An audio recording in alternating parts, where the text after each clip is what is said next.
July 2nd, 1943. High above Sicily, the German Focke-Wulf 190 pilot never saw him coming. From out of the sun, a P-40 Warhawk dives like a hawk.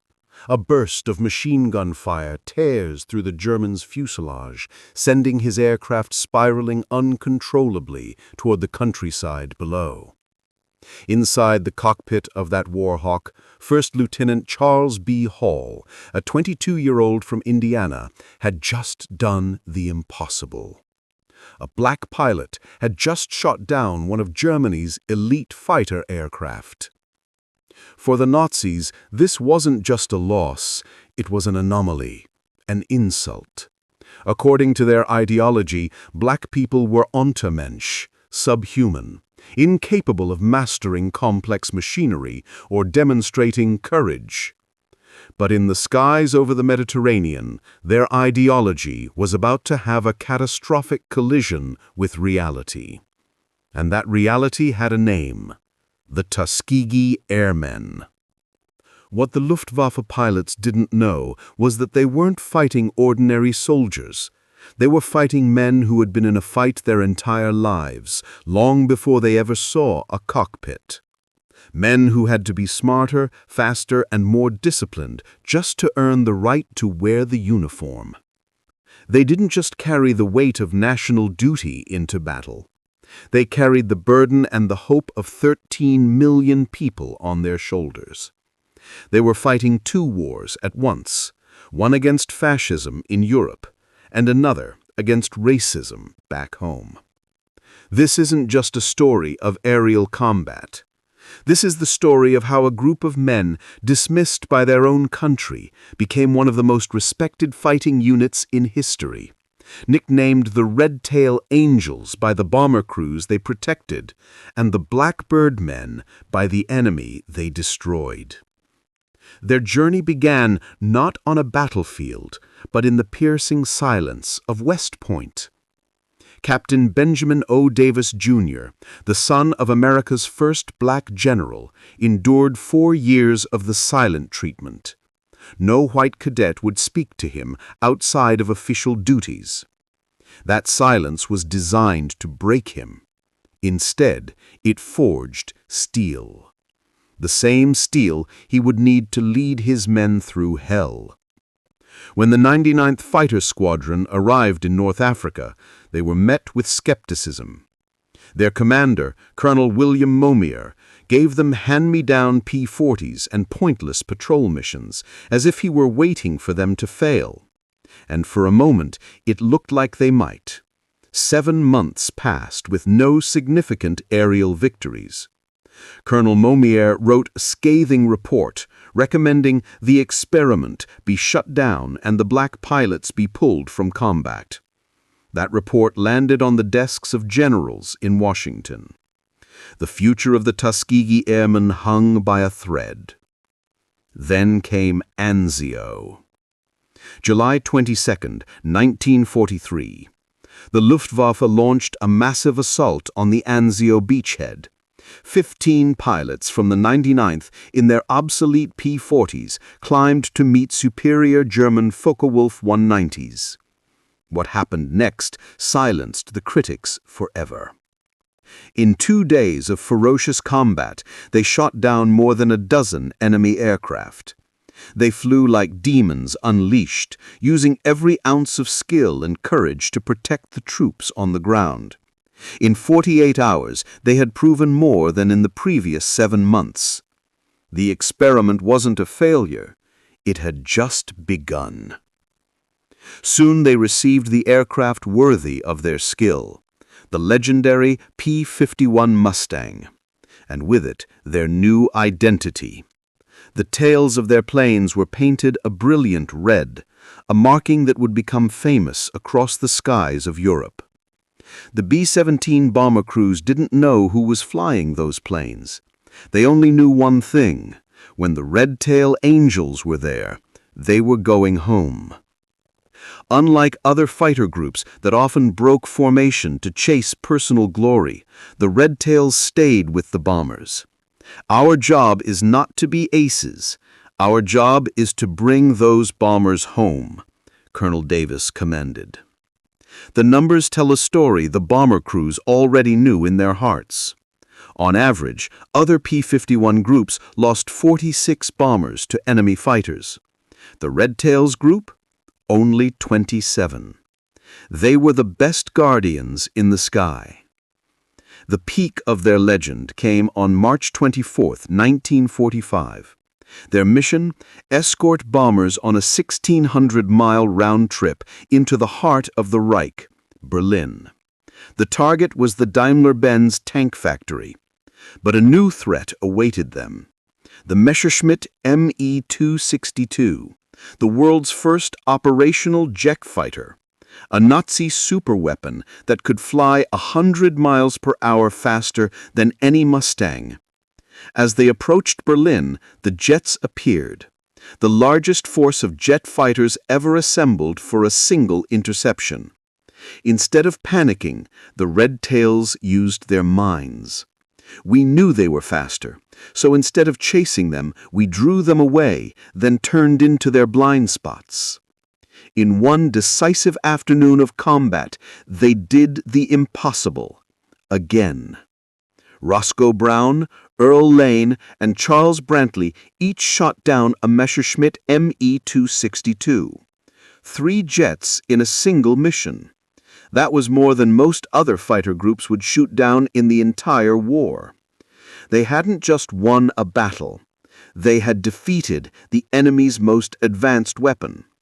For this mission, they earned the Distinguished Unit Citation, the highest honor that could be bestowed upon a unit. By the end of the war, their record was an undeniable testament. 112 aerial victories, 150 aircraft destroyed on the ground, 96 distinguished flying crosses, and most importantly, thousands of bomber crewmen who returned safely to their families. They had defeated the Luftwaffe, but their second war was far from over. Lieutenant Alexander Jefferson, who was shot down and became a prisoner of war, felt the bitter irony. In a Nazi POW camp, he was treated as an equal by his fellow white American prisoners, something that was impossible in his homeland. When he returned to America after the war, the first thing that happened was he was segregated again based on the color of his skin. But the seeds of change had been sown. Their performance in combat became an argument that could not be ignored. In 1948, President Truman signed Executive Order 9981, officially integrating the United States Armed Forces. The door had been kicked open by the heroes with the red tails. They began as a mocked experiment and ended as an undeniable legend. They proved that the color of a pilot's skin has nothing to do with his ability to fly, to fight, and to win. They were the Tuskegee Airmen, and they didn't just win a war. They changed the world. But for every pilot who soared into legend, dozens of unsung heroes remained on the ground. The mechanics, armorers, and crew chiefs. Of the 16,000 men who served as Tuskegee Airmen, fewer than 1,000 were pilots. The rest were the backbone, the artists who worked miracles with limited resources on primitive Italian airfields, often last in line for spare parts, yet ensuring their aircraft were always ready for combat. They too faced the enemy, working through bombing raids on their airfields, pulling planes away from burning fuel dumps, their courage every bit as vital as those who flew. This discipline, this excellence, wasn't born in the skies over Europe. It was forged in the fire of Tuskegee, Alabama.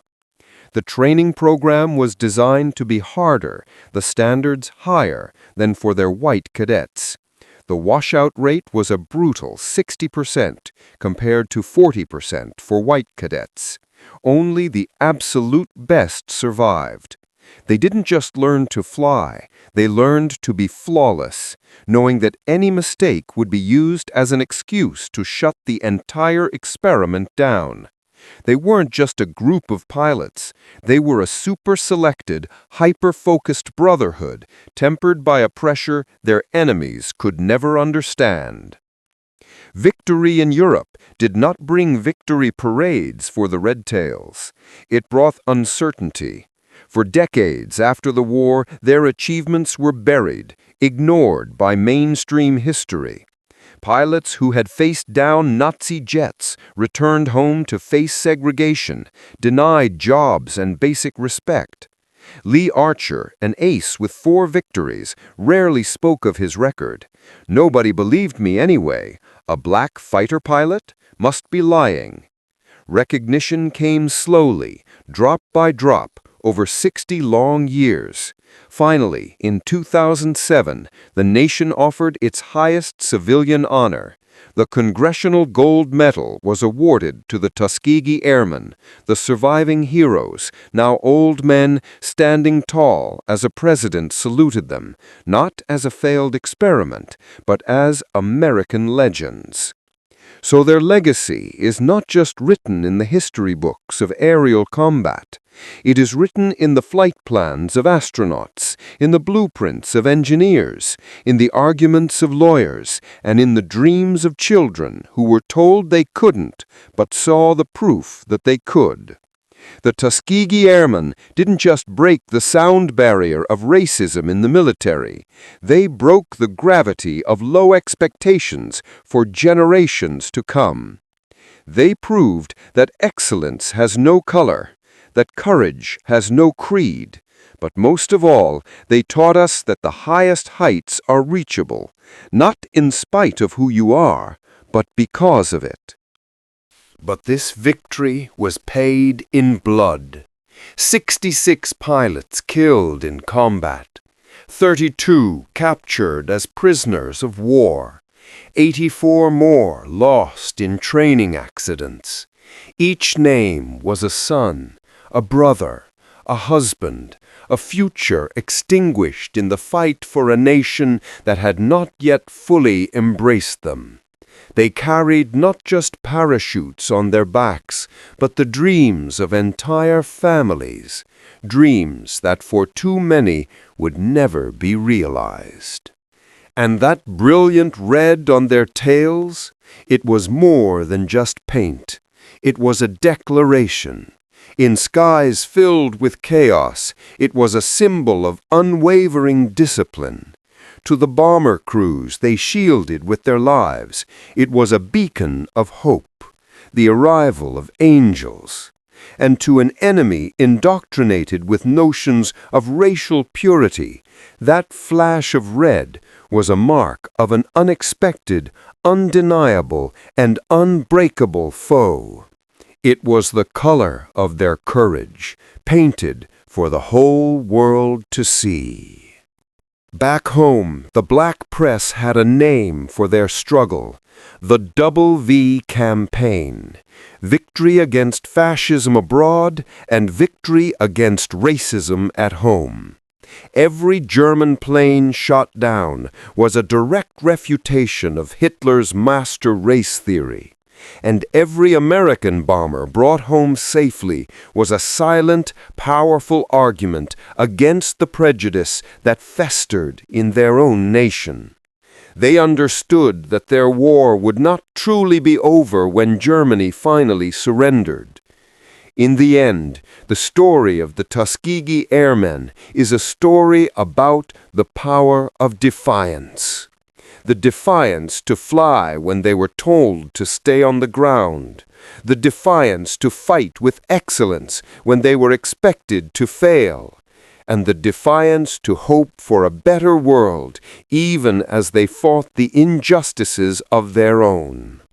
They remind us that history is not written by the powerful who create the rules, but by the courageous who shatter them.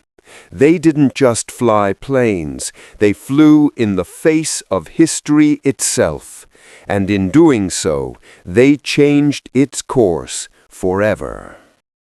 For every wall of enemy fighters they broke through, they chipped away at an invisible wall of prejudice back home.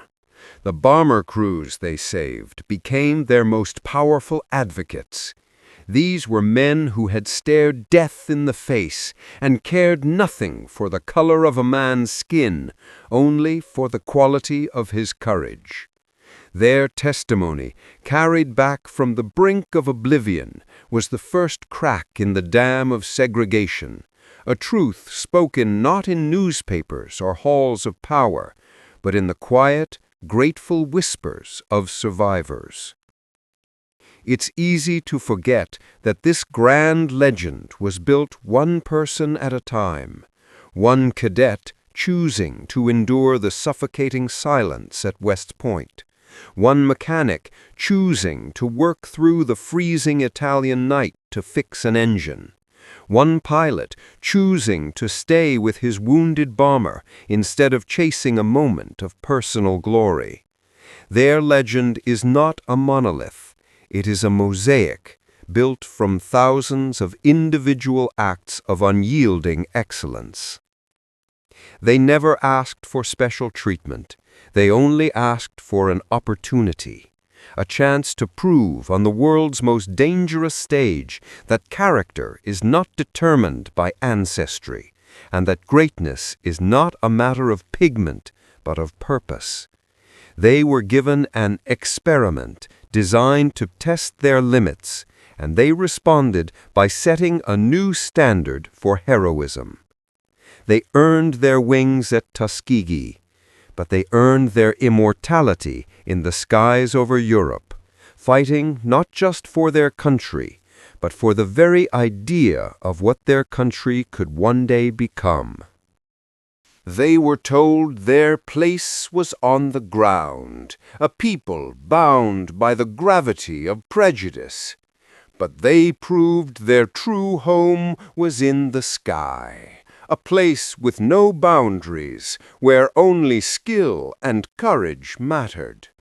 In the cockpit of a Mustang, soaring at 20,000 feet, they were not black men in a segregated world. They were simply pilots. They were free.